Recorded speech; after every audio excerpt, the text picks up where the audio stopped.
এর আগে ক্লাস 11-এর তরল পদার্থের প্রসারণ বলার সময় আমি আপাত প্রসারণ গুণাঙ্ক কী এবং প্রকৃত প্রসারণ গুণাঙ্ক কী সেই নিয়ে আলোচনা করেছিলাম। আজকে এই দুই গুণাঙ্কের মধ্যে সম্পর্ক প্রতিষ্ঠা করব। আপাত প্রসারণ গুণাঙ্ক এবং প্রকৃত প্রসারণ গুণাঙ্কের মধ্যে সম্পর্ক কী? আমরা যখনই কোনো তরল পদার্থকে গরম করব তখন কোনো না কোনো পাত্রের মধ্যে নিয়ে গরম করব। ধরে নেওয়া হলো যে একটা পাত্র, এই পাত্রের মধ্যে তরল পদার্থ আছে এতটা।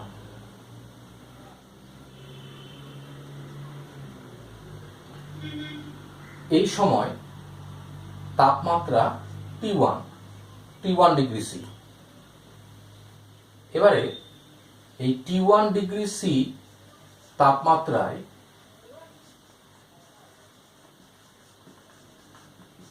তরলের আয়তন কত? ধরা হলো V1। এবারে গরম করা হলো, উষ্ণতা বৃদ্ধি করা হলো, ধরে নাও পরিবর্তিত উষ্ণতা হয়ে গেল T2। তাহলে T2 তাপমাত্রায় তরলের আপাত আয়তন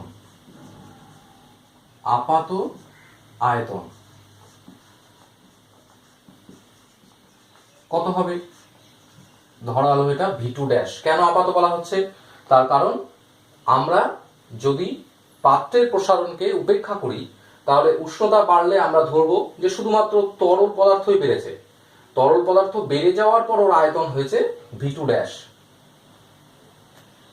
এবং এই T2 তাপমাত্রায় তরলের প্রকৃত আয়তন কত? প্রকৃত আয়তন এটা ধরা হলো V2। কারণ জানি আমরা পাত্র প্রসারিত হয়, অর্থাৎ পাত্রটা প্রসারিত হওয়ার জন্য তরল খানিকটা নিচে নামবে, তারপরে আমরা যদি গরম করতেই থাকি আস্তে আস্তে তরল প্রসারিত হবে। তাহলে এই তরল যতটা প্রসারিত হবে সেই প্রসারণটাকে আমরা বলি প্রকৃত প্রসারণ। তো যেটা যেহেতু সেটা আপাত আয়তন প্রসারণের সমান নয়, একটু বেশি, সেটাকে V2 দিয়ে প্রকাশ করা হলো। আরো একটা জিনিস এখানে, একটা রাশি ধরতে হবে, সেটা হচ্ছে এই যে আমরা প্রথমেই ধরে নিয়েছি T1 তাপমাত্রায় তরলের আয়তন V1, মানে এইটুকুটা, এই গোটা আয়তনটাকে V1 বলছি। তো এই আয়তনের মধ্যেই তো, এই পাত্রের আয়তনের মধ্যেই তো তরলটা আছে। কাজেই ঠিক এই সময়ে T1 তাপমাত্রায় যেরকম তরলের আয়তনও V1, পাত্রের আয়তনও কিন্তু V1। তাহলে তাপমাত্রা যখন বাড়লো তাহলে নিশ্চয়ই পাত্রটা খানিকটা বড় হবে, তাহলে পাত্রের আয়তনটাও পরিবর্তিত হবে। এই T2 তাপমাত্রাতে পাত্রের আয়তন কত হয়? পাত্রের আয়তন এইটা ধরে নেওয়া হলো V। তাহলে এখান থেকে আমরা বের করতে পারি যে তরলের আপাত প্রসারণ, তরলের আপাত প্রসারণ কত হবে? তাহলে তরলের আপাত আয়তন কত ছিল? V2 dash. প্রাথমিক আয়তন কত ছিল? V1। সেজন্য এটা হয়ে যাবে V2 ড্যাশ মাইনাস V1। তরলের প্রকৃত প্রসারণ কত হবে? তরলের প্রকৃত আয়তন V2, তরলের প্রাথমিক আয়তন ছিল V1, কাজেই এটা হবে V2 মাইনাস V1।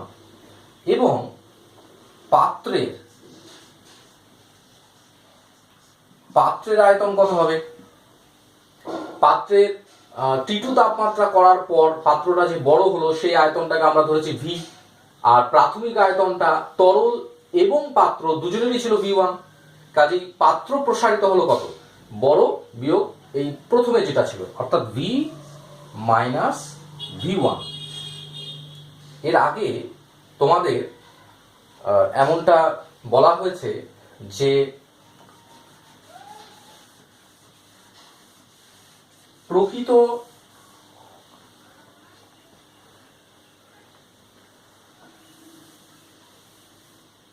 প্রকৃত আয়তন প্রসারণের সাথে তরলের আপাত প্রসারণের কি সম্পর্ক? কি জানি আমরা যে তরলের প্রকৃত আয়তন প্রসারণ সমান আপাত প্রসারণ প্লাস পাত্রের প্রসারণ। তাহলে প্রকৃত আয়তন প্রসারণকে এখানে কি দিয়ে প্রকাশ করা হয়েছে? V2 মাইনাস V1 সমান তরলের আপাত প্রসারণ কত? V2 dash minus V1 plus পাত্রের প্রসারণ কত? V minus V1। এবারে এইখানে যে তিনটে রাশি আছে এই রাশিগুলোকে আমরা V1T দিয়ে ভাগ করব। V1টা ছিল প্রাথমিক আয়তন আর টিটা কি? টি হচ্ছে পরিবর্তিত উষ্ণতা T2, প্রাথমিক উষ্ণতা T1। এই যে ডিফারেন্স এটাকে আমরা টি দিয়ে প্রকাশ করলাম। তাহলে প্রত্যেকটা রাশিকে V1T দিয়ে ভাগ করা হলো।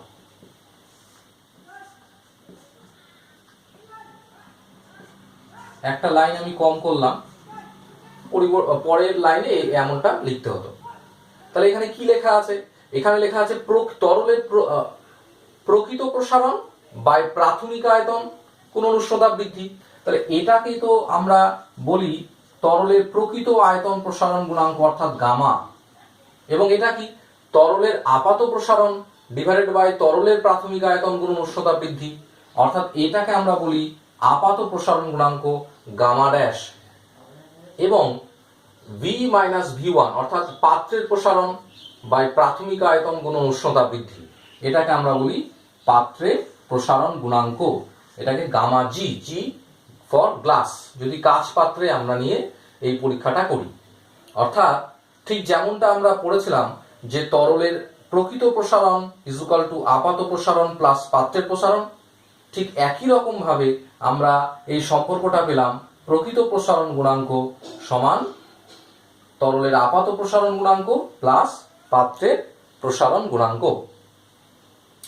এবারে আমরা এখানে দেখাবো যে তরল পদার্থের উষ্ণতা বৃদ্ধিতে ওর ঘনত্ব কিভাবে পরিবর্তিত হয়।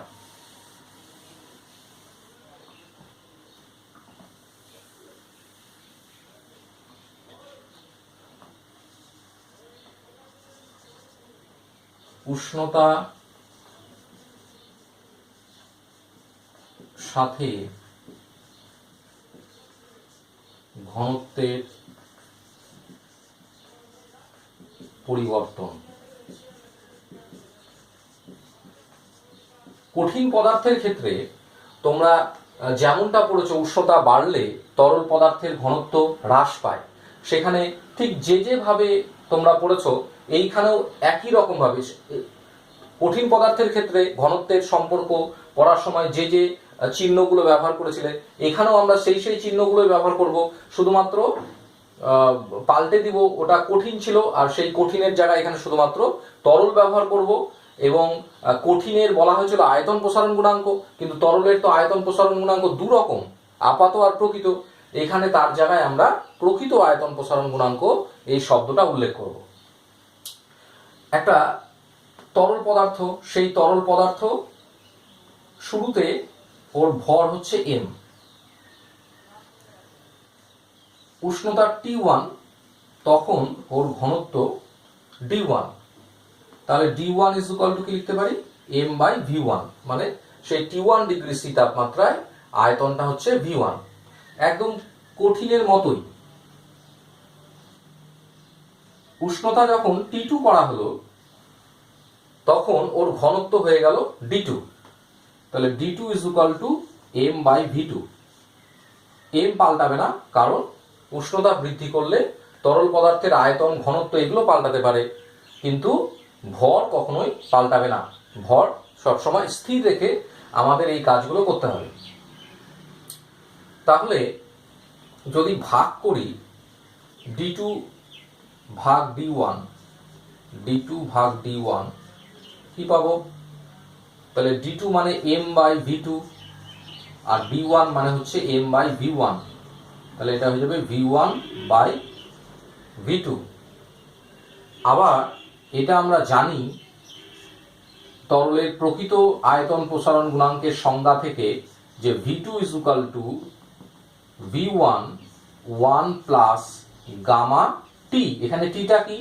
এখানে টি হচ্ছে T2 মাইনাস T1।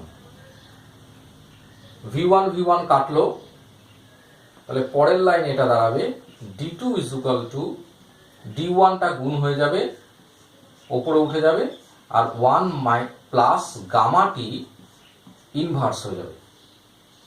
নেক্সট লাইনে D2 ইজ ইকুয়াল টু লিখব D1 1 মাইনাস গামা টি।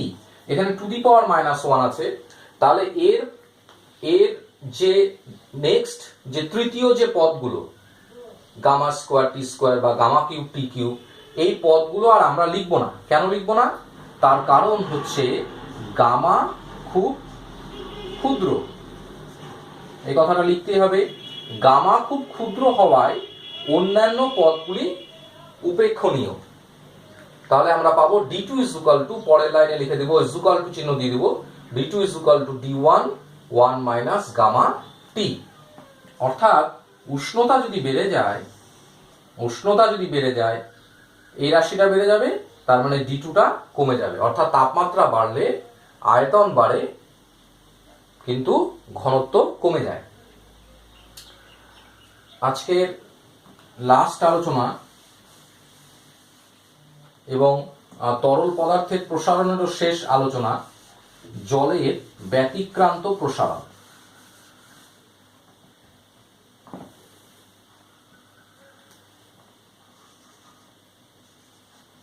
জলের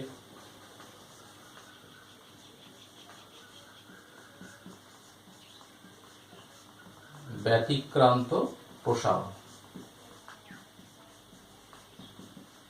এটা কি? এর সম্পর্কে তোমরা খানিকটা জেনেছো আগেই, যে উষ্ণতা বৃদ্ধিতে অন্যান্য যে তরল, সেই তরল পদার্থের আয়তন বাড়ে। V2 ইজ ইকুয়াল টু, একটু আগেও লিখেছিলাম, V2 is equal to V1 1 plus gamma T. Gamma প্রকৃত প্রসারণ গুণাঙ্ক। তাহলে V2 is equal to V1 1 plus gamma T, অর্থাৎ আয়তন বাড়বে। আর ঘনত্ব D2 is equal to D1 1 minus gamma T. একটু আগে লিখলাম, সম্পর্ক প্রতিষ্ঠা করেছি উষ্ণতার সাথে ঘনত্বের পরিবর্তন। তাহলে উষ্ণতা যত বাড়বে ঘনত্ব তত কমবে। এটা হচ্ছে সমস্ত তরলের ক্ষেত্রে একটা সাধারণ ধর্ম। কিন্তু জলের ক্ষেত্রে একটা নির্দিষ্ট উষ্ণতা পর্যন্ত এর ব্যতিক্রম আছে।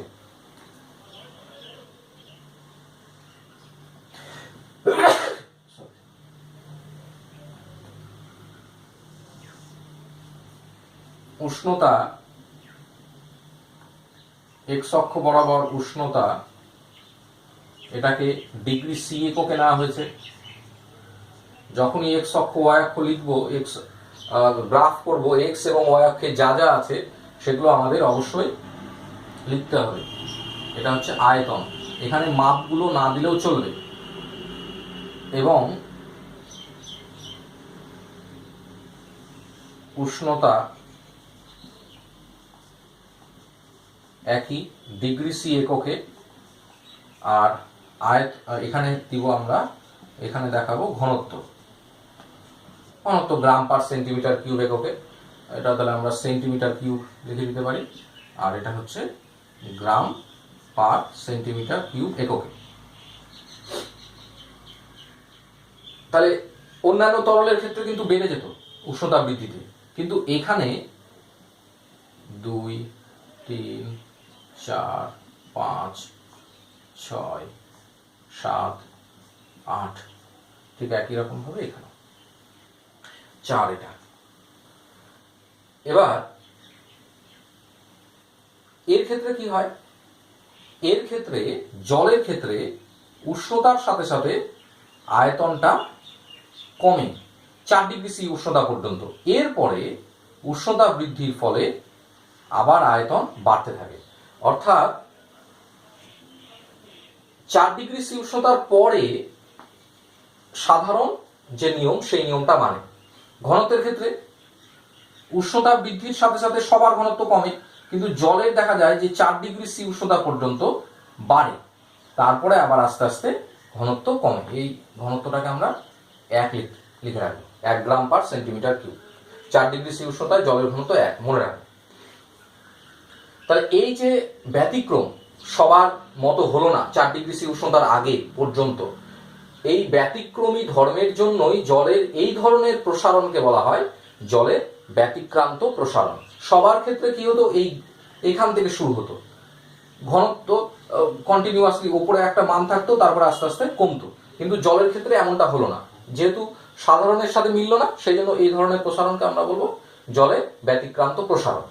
এবার এই জলের ব্যতিক্রান্ত প্রসারণ, এটা এই ব্যতিক্রমী ধর্ম আছে বলেই শীতপ্রধান দেশে জলজ প্রাণীরা জীবন রক্ষায় কিন্তু সাহায্য হয় এর দ্বারা। কিভাবে? শীতপ্রধান দেশ, ধরে নাও এটা জল, কোন শীতপ্রধান এলাকার জল। এবার যদি শীতপ্রধান দেশ সেহেতু তাপমাত্রা খুবই কম, তার ফলে কি হয়, জল বরফে পরিণত হয়। এবার পুকুরের জল বা নদীর জল সমস্তটাই যদি বরফে পরিণত হয়, তাহলে সেই বরফের মধ্যে তো আর মাছ বেঁচে থাকতে পারবে না। মাছ বেঁচে থাকার জন্য জল দরকার। তাহলে এই প্রসারণটা কিভাবে কাজে লাগে, ব্যতিক্রান্ত প্রসারণটা ওদের জীবন বেঁচে থাকার জন্য কিভাবে কাজে লাগবে, সেটাই আমি এখানে আলোচনা করব। তো ধরে নাও ঠান্ডা খুব পড়ছে, সেই সময় তাপমাত্রা 6°C, তাহলে এই যে উপরের তলের জলের তাপমাত্রা, এটাও হবে 6°C। ঠিক পরের দিন, এইভাবে ভাবো, ঠিক পরের দিন বা কিছু সময় পর তাপমাত্রা কমছে, তাহলে তাপমাত্রা কমে হয়ে গেল 5°C, তাহলে জলেরও তাপমাত্রা হয়ে গেল 5°C। এখানে নিচের জলের তাপমাত্রা কত ছিল? 6°C। সমস্ত জল ধরে নিলাম 6°C এর ছিল শুরুতে। উপরের তাপমাত্রা কমলো, তার ফলে পরিবেশের সংস্পর্শে থাকা জলের তাপমাত্রা কমলো এবং 5°C হলো। নিচে কত ডিগ্রি তাপমাত্রার জল আছে? 6°C। এখানে খেয়াল করো, এটা 5, এটা 6°C এর জলের ঘনত্ব থেকে 5°C এর জলের ঘনত্ব বেশি, অর্থাৎ প্রতি গ্রামে 5°C এর জল বেশি ভারী। তার মানে কি হবে, ভারী জিনিস কোন দিকে যাবে? নিচে।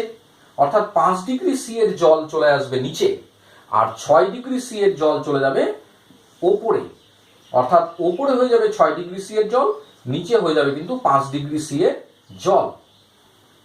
এবার পরিবেশের সংস্পর্শে থেকে এই 6°Cও কিন্তু আস্তে আস্তে 5°C হবে এবং গোটা সমগ্র জলের তাপমাত্রায় কিন্তু 5°C থেকে যাবে, হয়ে যাবে আস্তে আস্তে। নেক্সট, ঠিক পরের দিন তাপমাত্রা আরো কমলো, কমে হয়ে গেল 4°C। তাহলে 4°C যদি হয়, তাহলে পরিবেশের সংস্পর্শে থাকা জলের তাপমাত্রাও 4°C এর জল হবে, কিন্তু নিচে কত ছিল? 5°C এর জল।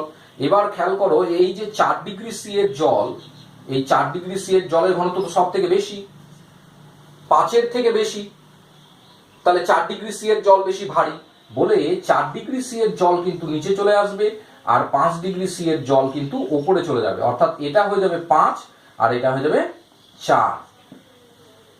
এবার পরিবেশের সংস্পর্শে থেকে থেকে থেকে এই জলটাও হয়ে গেল 4°C এর জল, অর্থাৎ সমগ্র জল 4°C। একটু ভালো করে খেয়াল করো, নেক্সট দিনে তাপমাত্রা হয়ে গেল 3°C, আরো কমছে 3°C। তাহলে 3°C এর ঘনত্ব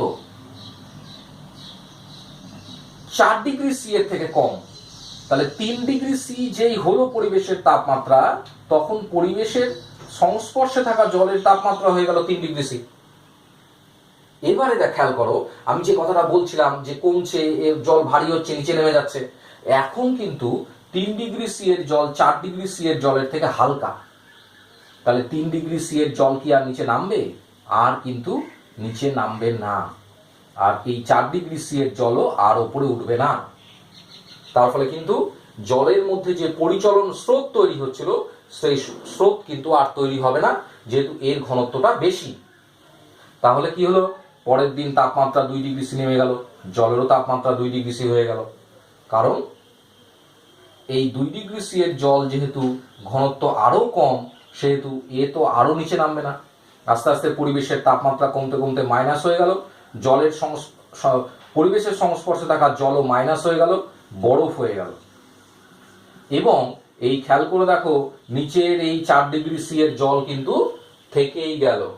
এই জলের মধ্যেই মাছ ঘুরে বেড়াবে, অর্থাৎ মাছ তার জীবন ধারণ করতে পারবে।